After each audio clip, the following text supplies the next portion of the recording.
Well, Donal, welcome to the show. When you heard that Elliot Johnson had taken his own life, what was your immediate reaction?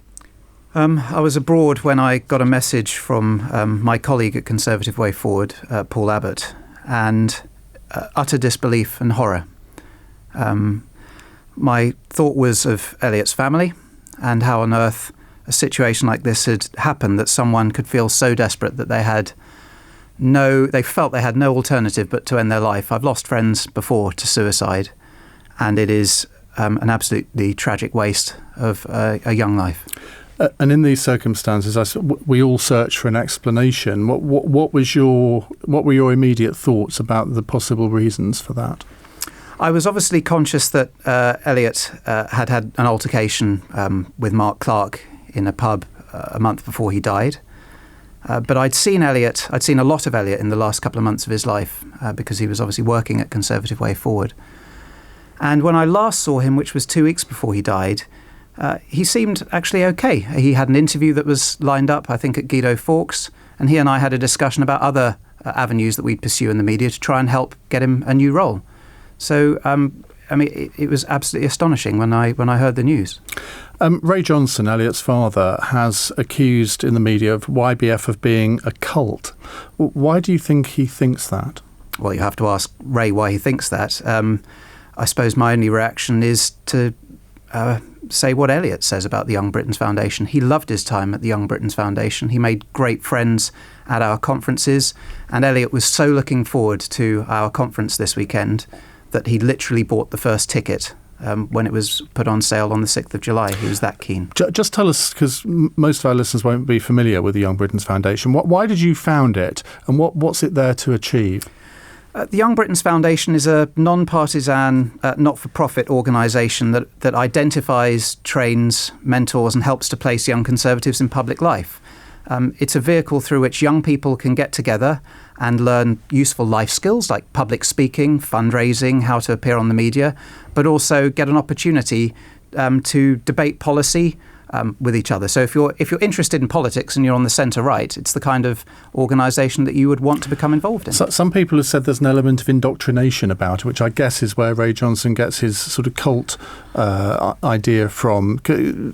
Any truth in that at all? No, and that's the part I struggle to understand.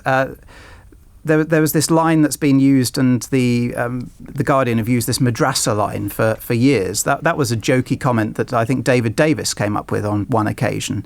The Young Britons Foundation is simply a vehicle through which young people can get together and learn life skills and get to hear talks about whether or not we need sound money or whether or not we need to have a more smart international development policy. That's the level of what we do. Now, you're also head of Conservative Way Forward, and yes. you employed Elliot Johnson for a short time, but yet in August you made him redundant. Why did you do that, and what was his reaction?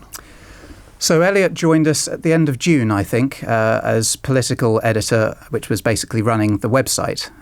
Very quickly it became apparent that the company didn't have the money to support Elliot's salary.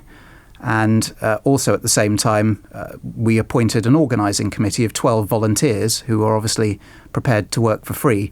In those circumstances, Elliot's role was at risk of and became redundant. But as part of the redundancy process, Elliot was offered a freelance position, and Paul Abbott and I spent a lot of our time trying to help get Elliot a role within Westminster's political scene. And I mean, it's a difficult question to ask in a way, but do you think that decision to make him redundant played any part in what happened to him? I don't know. I've obviously read what Elliot's suicide note has said was the cause for him taking this awful decision. All I do know is that it is on my conscience, and it is difficult to sleep at night knowing that someone you have made redundant has killed themselves. It's a horrible position to be in. I mean, knowing what you know now, I mean, do you think you should have handled things differently? I don't think so, because as Elliot's father himself has said, there was no prior indication that Elliot was depressed or in any way vulnerable. The redundancy process was handled according to the law. It was handled sensitively, and we worked with Elliot to help find him a new role. I don't think that the decision to make Elliot redundant was the primary motivating factor at all, no. Let's talk about your relationship with Mark Clark. He's the one that really is at the centre of these allegations. He was clearly quite a close friend of yours for some time. What did you see in Mark Clark? Mark is a charismatic, highly competent organiser of people, as was shown by the way that the Conservative Party took the view that it was appropriate to appoint him to run Road Trip. I took the view that what he brought to the organisation would add value to it, and it's a decision. I should say it goes without saying, it doesn't, because I can't say it often enough. I'm deeply sorry to have been friends with Mark Clark. He exploited our friendship. He exploited my contacts. He exploited the good name of my organisation. He exploited my generosity and exploited how busy I was in so many areas of my life. And I feel completely taken advantage of and let down. I think the question that many people would ask you is, why did it take you so long to see the dark side of Mark Clark? And we should say he continues to deny all the allegations against him. But you must have been aware that there was this side to him. The allegations that are being made that he denies, including such very serious things as blackmail and extortion and physical and sexual violence, none of those allegations had been made prior to this summer. Was Mark Clark the nicest person that you could ever meet and someone that you would want to spend huge amounts of time with? No. But did anyone know the full extent of the allegations that have now surfaced? Certainly not. But was this a case of bad management or bad judgment in who you have as friends? Because there are some times when you have a friend that you know exactly what the dark sides are, but they are countered by, I don't know, in your case, maybe their organisational abilities, their ability to inspire people. Looking back, was that part of it, or do you think you just should have drawn some conclusions earlier? I don't know, Ian. It's something I'm really trying to get my head around. He is clearly not a nice person, and I think the full extent of what his personality is like has become manifestly apparent, including over this weekend. The story in the Mail on Sunday I find absolutely astonishing. In circumstances where you're being accused of intimidating and bullying people, you meet up with someone in a restaurant to engage in conduct that at least the complainant has said, and I think the fair reader would observe, may amount to exactly the same. Now, you and Mark Clark and a couple of other people in this were all Freemasons in the same lodge. Who recommended whom? I joined Phoenix Lodge, I think, about 6 years ago, and I have been once in the last 6 years. Mark, I think, was a member before I was. If you're going to ask me a question about Freemasonry, I will tell you that I am prouder of my membership of the Freemasons than I am of my friendship with Mark Clark. The YBF conference that is held annually in December, it's due to take place this weekend in Cambridge at Churchill College. What happens at these conferences? You have about 120, 130 young kids drawn from throughout the country who get together for 48 hours. They have a series of speeches and workshops where they get a chance to learn. They get interviewed on camera and that gets played back. They get a chance to learn how to speak in public, but they also get a chance to hear from prominent political figures, whether they be MPs or leaders of think tanks who will talk about policy issues. They are a social and networking occasion that is the highlight of the year for many, many young Conservative activists. And is the conference going ahead? No. I took the decision today to postpone the YBF conference this weekend. A couple of journalists from Newsnight have been phoning up female activists on spec to ask them whether they've been raped or assaulted. I think that in circumstances where we've had kids quoted in the Times as being suicidal, I've had three write to me. Just on that, you're accusing Newsnight journalists of phoning. Just take us through exactly what that you're accusing them of. Newsnight journalists have phoned two female activists asking them on spec whether or not they have been raped or assaulted by Mark Clark. Now, I think that's an atrocious thing to do, because if they had been, then it would reactivate a trauma for them, And the second thing would be for them to say, oh my God, I only told my mum, my sister, my closest friend. Which of them has leaked this? I think that there are some people in this tragedy who are not acting with a level of responsibility that they should. I was going to have 120 young people in Cambridge for the YBF conference this weekend. I owe them a duty of care, and I don't think that they would be safe this weekend. Surely the media has a role here in trying to find out the truth.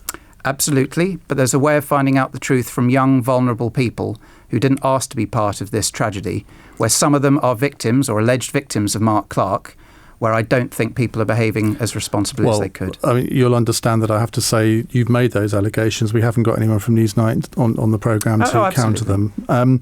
Now, so you're cancelling the conference this weekend.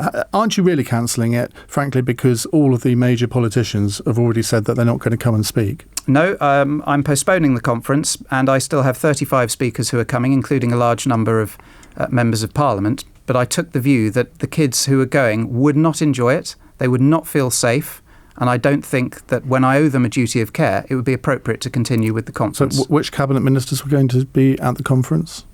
We had 6 cabinet ministers had confirmed, and then over the course of the last month, when I had invited them and they'd accepted in February. Can you tell us who they are?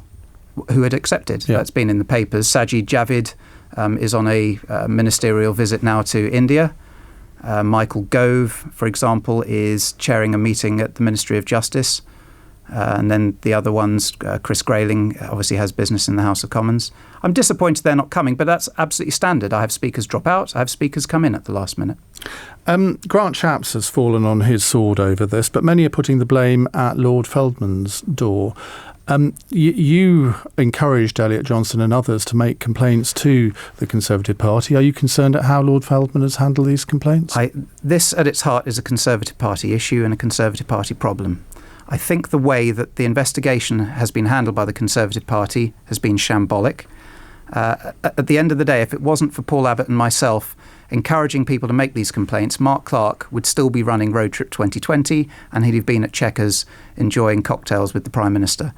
I think the Conservative Party really needs to get to the bottom of why the Conservative Party chose to bring Mark Clark right into its heart to run its election operation. Do you think Lord Feldman has been involved or is involved in a cover-up? No, but I suspect that the staffer who drafted that statement where he said he was wholly unaware of anything to do with Mark Clark won't be in their job for very much longer. Why do you think that? Because that's clearly not the case. The papers this weekend revealed that there was a memorandum written in the summer of 2014 to both Grant Shapps and Andrew Feldman that made it plain that in their view, Mark Clark should be nowhere near running Road Trip 2015. Have you seen that email? I have not. Because apparently the reply from Lord Feldman told Paul Abbott, your colleague, to make it work, which basically means shut up and just get on with your job, I guess. I mean, if that is so, and this email does emerge from wherever, it's impossible to see how Lord Feldman can survive that, surely. Ian, if that is the response, I'd like to know who sent that response. Mr. and Mrs. Johnson, they clearly hold you personally and YBF in general in part responsible for what happened to Elliot. That seems clear from Ray Johnson's comments in the media over the last couple of days. Do you have a message for them? I'm deeply sorry for having been friends with Mark Clark and for allowing Mark Clark to be involved in the Young Britons Foundation. Elliot loved his time in the Young Britons Foundation. Last year he wrote, unless you're receiving a knighthood at Buckingham Palace from the Queen, make sure you're at the YBF conference next year. I know that a family in grief is quite properly looking for people to blame for their son's tragic death. There are a multiplicity of people who have responsibility for that, and I don't think that it's fair or right to blame me or the Young Britons Foundation for that. Is there one thing, looking back, that if you could change, you would? I wish I'd never met Mark Clark.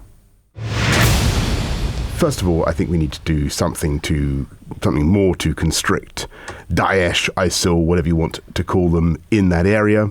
There's no question that they are plotting and that those plots are having an effect, not just on other parts